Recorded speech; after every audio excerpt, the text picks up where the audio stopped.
Hello everyone, welcome to mind boosting classes. इस video में हम देखेंगे क्लास 6 चैप्टर 4 एक्सरसाइज 4.5 का क्वेश्चन नंबर 1। इस वीडियो में हम ओनली क्वेश्चन 1 देख रहे हैं और बाकी के ये जो 2 क्वेश्चंस बचे हैं इस एक्सरसाइज के, इन्हें हम आगे आने वाली वीडियोस में अच्छे से समझेंगे। आज की वीडियो में क्वेश्चन 1 को मैं पूरी तरीके से एक्सप्लेन करने वाली हूँ और उससे पहले अगर आपने इसकी पिछली एक्सरसाइजेस इस चैप्टर की नहीं देखी तो मैं आपको डिस्क्रिप्शन में लिंक दे दूँगी, क्योंकि मैंने सारी बना रखी हैं। तो अगर आपने नहीं देखी तो मैथ्स प्लेलिस्ट ऑफ क्लास 6 उसकी लिंक मैं आपको डिस्क्रिप्शन में दे दूँगी। आप जा करके अगर आपने कोई भी वीडियो नहीं देखी तो आप देख सकते हैं क्लास 6 मैथ्स की। तो अभी हम फर्स्ट क्वेश्चन पे फोकस करते हैं। तो इस क्वेश्चन को समझने से पहले कि आपको ये अच्छे से समझ आए, उससे पहले ये जो बातें आपको बता रखी हैं इस चैप्टर में, इस एक्सरसाइज से पहले उन्हें समझना बड़ा ज़रूरी है। सबसे पहले क्वाड्रिलेटरल का ये क्वेश्चन दिया गया है आपको कि इसमें आपको रफ स्केच बनाना है एक क्वाड्रिलेटरल का। तो व्हाट इज़ अ क्वाड्रिलेटरल, ये जानना बहुत ज़रूरी हो जाता है। यहाँ पर आपको ये जो हमने एक्सरसाइज कवर करी थी 4.4, इसके जस्ट बाद बताया गया है कि व्हाट आर क्वाड्रिलेटरल्स, ये होते क्या हैं। तो एक 4 साइड पॉलीगन तो हम जानते हैं। अब 4 साइड हो एक पॉलीगन में, उसको हम क्वाड्रिलेटरल का नाम दे देते हैं। अब 4 साइड वाला जो भी पॉलीगन है सब क्वाड्रिलेटरल्स के अंदर ही आते हैं। क्वाड्रिलेटरल्स में भी बहुत सारे आते हैं। पहले आपको सिर्फ क्वाड्रिलेटरल समझना ज़रूरी है कि व्हाट इज़ अ क्वाड्रिलेटरल। तो सिंपल सा इसका आंसर है अ 4 sided polygon is called a quadrilateral. तो आप इस पे ध्यान दो, इसकी 1 2 3 4 साइड्स हैं, तो ये एक क्वाड्रिलेटरल हो गया। ठीक है, 4 साइड हैं तो आपके 4 एंगल्स यहाँ से बन रहे हैं। ठीक है, तो अगर आप ट्राइंगल का केस देखोगे तो आपको पता चलेगा, you can visualize its interior too. तो अब यहाँ क्वाड्रिलेटरल जो है ट्रायंगल क्वाड्रिलेटरल में नहीं आएगा, बिकॉज उसका जो है 3 साइड्स ही होती हैं। ठीक है, उसके बाद note the cyclic manner in which the vertices are name the quadrilateral ABCD। अब हमने इस क्वाड्रिलेटरल का नाम क्या रखा है, ABCD, ABCD। तो इसमें 4 साइड्स आपकी हो गई, एक तो AB, एक BC, एक CD और एक DA। और 4 एंगल्स हो गए, angle A, angle B, angle C and angle D। Okay, तो ये एक क्वाड्रिलेटरल हमने देखा। ऐसे ही यहाँ पर एक क्वाड्रिलेटरल PQRS दे रखा है, PQRS। अब क्या ये एक क्वाड्रिलेटरल PQRS है? ये नहीं है। क्यों नहीं है? देखो, आप इसको PQRS इसका नाम इसलिए नहीं रख सकते बिकॉज यहाँ पर जो है एकदम एडजेकेंट होने चाहिए जो आप नाम रखते हैं। जैसे यहाँ पर हमने स्टार्ट किया P से, तो P के जस्ट बाद Q आ रहा है एंड देन R आ रहा है एंड देन S आ रहा है। तो इसलिए आपने इसका नाम क्या रखा, PQRS क्वाड्रिलेटरल रखा, क्योंकि आपने इसी तरीके से बनाया। सबसे पहले P, फिर Q, फिर R, फिर S। यहाँ इसका P, यहाँ Q नाम रखेंगे, यहाँ R और यहाँ S।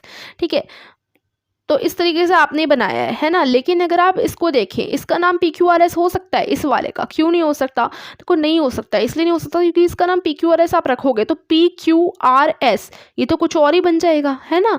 तो इसका नाम होना चाहिए PSQR, क्योंकि ये इसी तरीके से है, PSQR, PSQR, ये इसका नाम होना चाहिए। ठीक है, तो इसलिए यहाँ पर यह चीज़ जाननी बहुत ज़रूरी है। अब एक और चीज़ है यहाँ पर कि जो AB और DC हैं, AB साइड और जो DC साइड है, ये अपोजिट हैं एक दूसरे के, इनको अपोजिट साइड्स कहते हैं। ठीक है, अपोजिट साइड्स। अब दूसरी अपोजिट साइड्स का पेयर हो गया CB और DA। उसके बाद अगर आप देखिए अपोजिट एंगल्स को, तो अपोजिट एंगल्स पे ध्यान देंगे। अपोजिट एंगल्स क्या होते हैं? अपोजिट एंगल्स हमारे हो गया एंगल A और इससे जस्ट सामने, इसके जस्ट अपोजिट है एंगल C, तो ये अपोजिट एंगल्स होंगे। एंगल D और एंगल B, ये भी अपोजिट एंगल्स हैं। ठीक है, अब नेचुरली जो एंगल A और एंगल B है वो एडजेसेंट एंगल्स हो जाएंगे। एडजेसेंट क्या होते हैं? जो एकदम बराबर में होते हैं। जैसे कि एंगल A के जस्ट बाद में एंगल B आ रहा है, तो ये एडजेसेंट हो जाएंगे। एडजेसेंट साइड्स होती हैं और एडजेसेंट एंगल्स भी होते हैं, राइट। एडजेसेंट एंगल्स तो हमने देख लिया। एडजेसेंट साइड क्या है? AB साइड और BC साइड, ये एडजेसेंट है। ठीक है, तो ये चीज़ आपको ध्यान रखनी ज़रूरी है। अब हम अपने क्वेश्चन पर आते हैं, क्योंकि हम फर्स्ट क्वेश्चन को अच्छे से समझने वाले हैं और इससे पहले हमें ये सब जानना ज़रूरी था, इसलिए हमने ये सारी चीज़ें पढ़ी।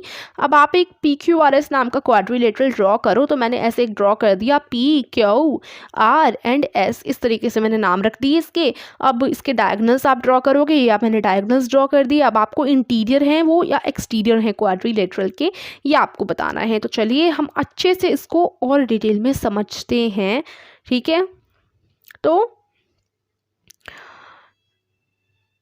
यहाँ पर सी दिस, पहले मैंने कैसे बनाया था, पहले मैंने अभी आपको दिखाया था, तो इस तरीके से मैंने एक PQRS नाम का क्वाड्रिलेटरल बनाया था। इस अब आप ऐसे भी बना सकते हो, क्योंकि इसमें बस ये है कि 4 साइड्स होनी चाहिए, बाकी आप कैसे भी उसको बनाओ, और इसका नाम हम रख देंगे PQRS, ठीक है। अब डायगोनल हमने इस तरीके से बना दिए, 2 डायगोनल, ठीक है, बना दिए।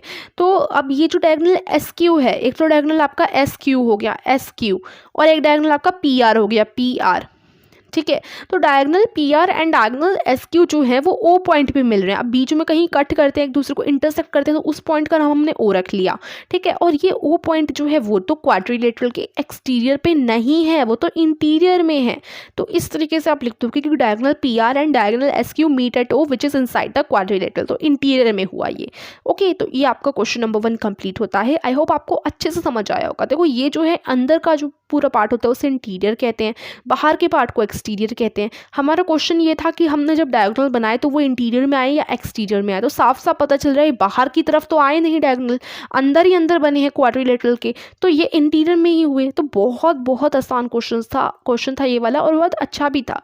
तो अगर आपको ये वीडियो पसंद आई हो, अच्छे से समझ आया हो, तो वीडियो को लाइक और चैनल को सब्सक्राइब कीजिए, सभी फ्रेंड्स के साथ शेयर कीजिए। Thank you so much for